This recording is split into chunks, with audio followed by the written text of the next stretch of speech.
Hello guys, कैसे हो आप सब। आई होप आप सब लोग बढ़िया होंगे, मस्त होंगे। मैं आपका अपना शुभम कसाना। तो भाइयों, आज हम जा रहे हैं वैष्णो देवी मैया रानी के दरबार में, माता रानी के पास। हम घर से निकल चुके हैं, जैसा कि आप देख रहे हो। हम अक्षरधाम पहुंच चुके हैं।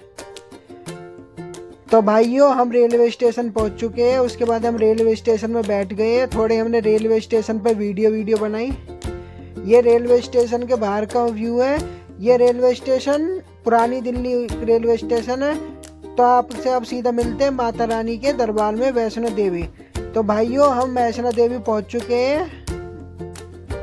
मैया रानी वैष्णो देवी हम पहुंच चुके हैं। और उसके बाद हम थोड़ी देर हम कहीं रुके थे। उसके बाद हमने वहां से वैष्णो देवी माता के हम दरबार पे पहुंच के, तो भाइयों उसके बाद हमने माता रानी की चढ़ाई शुरू कर दी। मैया रानी का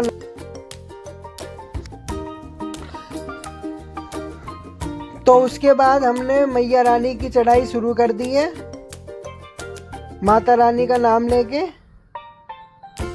मैं आपको आगे दिखाता हूँ, आगे और भी अच्छे अच्छे व्यू आने वाले। हम चढ़ाई करते करते बहुत ज़्यादा थक चुके थे। उसके बाद हमने कोल्ड ड्रिंक ली वहाँ पे ही, और उसके बाद हमने कोल्ड ड्रिंक पी, क्योंकि इससे थोड़ी हमें एनर्जी मिलती है। आप माता रानी के और वैष्णो देवी का व्यू देखिए। मैं आपको आगे भी दिखाऊंगा यहाँ का व्यू कैसा है। यहाँ से सबसे अच्छी सुविधा मुझे ये लगी कि यहाँ पे जब हमने चढ़ाई शुरू करी थी तो यहाँ पे स्टॉल भी लगे हुए थे, और बहुत सारी चीज़ें सामान खरीदना अगर किसी को था तो यहाँ पे सबसे अच्छी चीज़ मुझे ये लगी कि यहाँ पे स्टॉल भी लगी हुई थी। अगर किसी को कुछ खाना पीना हो तो वो खा सकता है। यहाँ पे लोग बाग कोई पैदल भी चढ़ाई करता है, लेकिन हमने तो पैदल ही चढ़ाई करी थी, और हम पैदल ही गए थे और पैदल ही हम वापसी आए थे। यहाँ पे बहुत सारी सुविधा भी थी वैष्णो देवी में। जैसे किसी को अपना उससे जाना है या फिर किसी को वैसे जाना है बैलगाड़ी से या रेलगाड़ी से, तो वो वैसे भी जा सकता है। आगे मैं आपको और भी अच्छे अच्छे व्यू दिखाऊंगा। मेरे ब्लॉग में एंड तक आप सब लोग बने रहना। अगर आपको ब्लॉग अच्छा लगे तो मुझे कमेंट करके ज़रूर बताना, और मेरे चैनल को सब्सक्राइब करना और लाइक करना।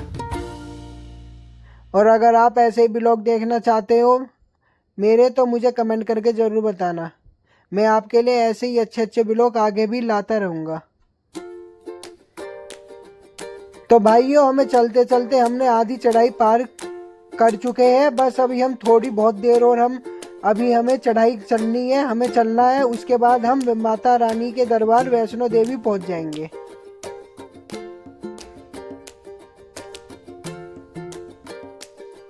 भाइयों, अगर आप आओ माता रानी के दरबार पे, माता रानी वैष्णो देवी, तो मैं आपको यही कहना चाहूँगा कि आप यहाँ पे चढ़ाई करते समय लिक्विड चीज़ें ज़्यादा ले, उससे ठीक रहता है। तो उसके बाद भाइयों हमने वहाँ पे फ़ोटो शूट किया। उसके बाद हमने अपनी चढ़ाई आगे की शुरू कर दी। अब वैसे यहाँ पे चढ़ाई करते समय बहुत सारी सुविधा भी है। अगर किसी को बैठना है या फिर आराम करना है तो उसकी सुविधा भी यहाँ पे दे रखी है।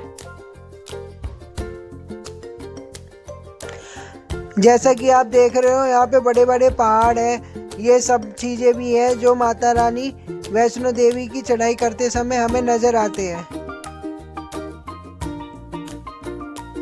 आगे मैं आपको और भी बहुत सी ऐसी चीज़ें दिखाऊंगा जिन्हें देख के आपको अच्छा लगेगा। आप मेरे ब्लॉग में एंड तक बने रहना।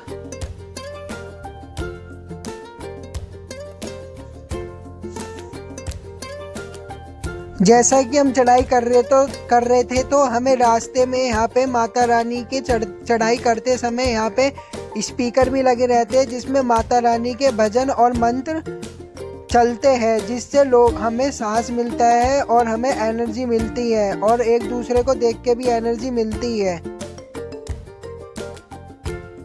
मैं तो आप सबको यही कहना भाइयों, यहाँ पे माता रानी के दरबार पे सब अपनी अपनी मुरादें लेके भी आते हैं, और रास्ते में हमें भाइयों माता रानी का मंदिर मैं आपको आगे दिखाऊंगा और रास्ते में हमें अर्धकुंवारी माता रानी का भी मंदिर मिला, जो आपने मेरा पीछे वीडियो में देखा होगा। एक्चुअली हम भाइयों चलते चलते बहुत ज़्यादा थक चुके थे उसके बाद, लेकिन हम जब भी नहीं रुके, हम चलते रहे। फिर उसके बाद मैं ज़्यादा थक चुका था, तो फिर मैंने खाने पीने के लिए फिर मैंने एक लेमन जूस और ले लिया, जिसे उसके बाद मैंने वो पिया। बीच बीच में भाइयों हमें कुछ ना कुछ पीना चाहिए लिक्विड के तौर पे। जैसा कि आप देख रहे हो, ये अर्धकुंवारी माता रानी का मंदिर है जो पीछे गया है। अब हम माता जी है, इससे आपको सुबह जब हम चढ़ाई स्टार्ट करते तो वहाँ का चढ़ाई करते समय वहाँ का व्यू अच्छा रहता है, और तो शाम को अगर फिर हमारी चढ़ाई ख़त्म हो जाती है, उसके बाद अगर हम माता रानी वैष्णो देवी के दरबार पर पहुंचकर वहाँ का व्यू मैं आपको आगे दिखाऊंगा, और भी अच्छा नज़र आता है जब वहाँ पे लाइट जल जाती है।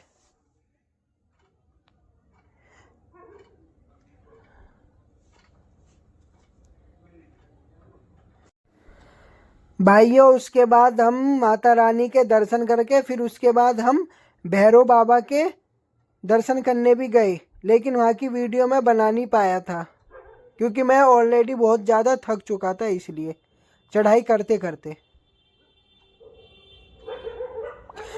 उसके बाद भाइयों हम चढ़ाई से उतर के सीधा अपने जहाँ पे हम रुके हुए थे अपने रूम पे, हम वहाँ पे आ गए। आप ये देखिए, हमने रेस्ट करने के बाद हम अपने एक दिन हम अपने रूम पे रुके, उसके बाद आप देखो हमारे रूम का क्या हाल है। सब चीज़ इधर से उधर हुई पड़ी है। उसके बाद हमने यहाँ से अपने घर की तरफ, माता रानी के दरबार से हम अपने घर की तरफ रेलवे स्टेशन पहुंचकर अपने घर की तरफ निकल लिए। ये बाहर रेलवे स्टेशन का व्यू है, जैसा कि आप देख रहे हो। अगर आपको मेरा ब्लॉग अच्छा लगा हो तो आप मुझे ज़रूर कमेंट कर कर बताना। आपने भी माता रानी के दरबार की ब्लॉग अगर आपको अच्छा लगा हो तो ज़रूर बताना। अगर आपको भी माता रानी के दरबार आना है तो आप आ सकते हो। वैसे अगर मैं आपको सजेस्ट करूँ तो आप फरवरी या जनवरी में ही आना, क्योंकि उस समय यहाँ पे बर्फ़बारी भी होती है।